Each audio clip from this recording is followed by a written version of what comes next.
I'm Nate Saint. I'm the CEO of Iron Mountains, LLC, and we are a company in Morgantown, Pennsylvania. And we have a group of product designers and marketing folks. We develop children's products, car seats, high chairs, strollers, playpens, that type of thing. Most of the products that we develop are for the Graco brand, Graco children's products. We want products that serve people well, that make their lives easier, make their lives more enjoyable, and help them raise their families well. That's part of our mission, really, to make great products that serve people well.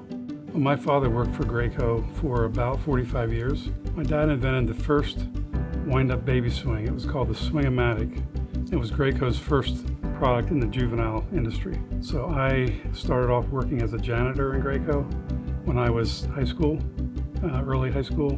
When I was in college, I would work summers in the model shop at Graco.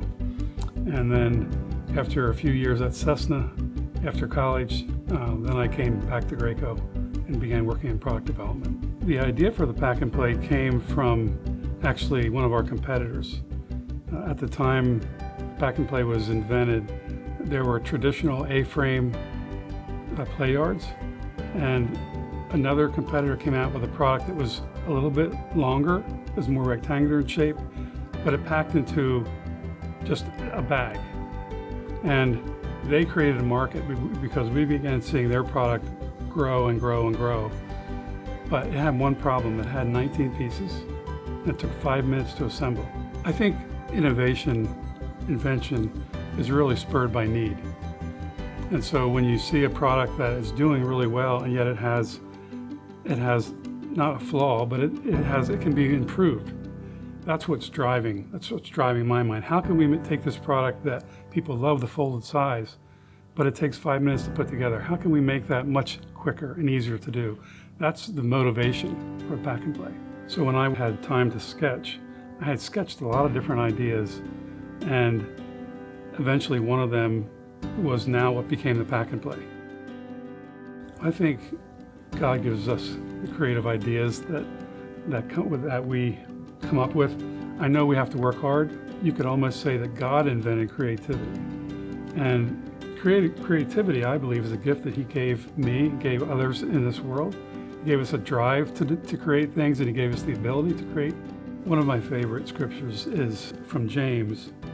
It says, "But the wisdom from above is first pure and peaceable, gentle, reasonable, full of mercy and good fruits, unwavering, without hypocrisy."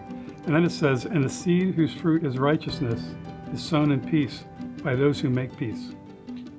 And I believe that if we can have a peaceful atmosphere, not that everything is always going to be peaceful, but if we can aim toward that, that's a powerful thing. The opportunities that I've had to share my faith typically come when an employee has maybe a difficult situation. So they may come into my office and say, "I've got problems at home, my brother is doing this, and I'm trying to," and so I'll talk to them about it, and I'll say, "Can I pray with you?" And they typically are open to that. I grew up in a family that had a lot of Christian ministry emphasis, and so Christian ministry was highly revered in my family. And so I kind of assumed that that's where God would take me. And yet I watched my father work in business, and I began to realize that maybe that's a calling as well.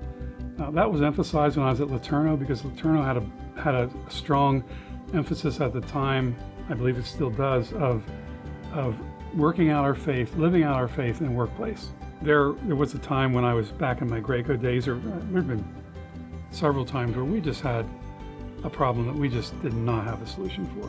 And maybe we had a production deadline coming up.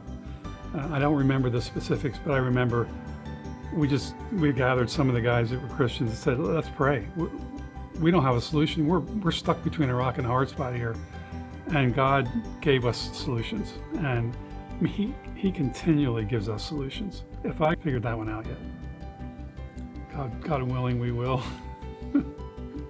I think it's important that we realize that personal success is not, did I climb the ladder? Did I make more money? It has to do with my walk with Christ, and am I fulfilling His calling for me in my life?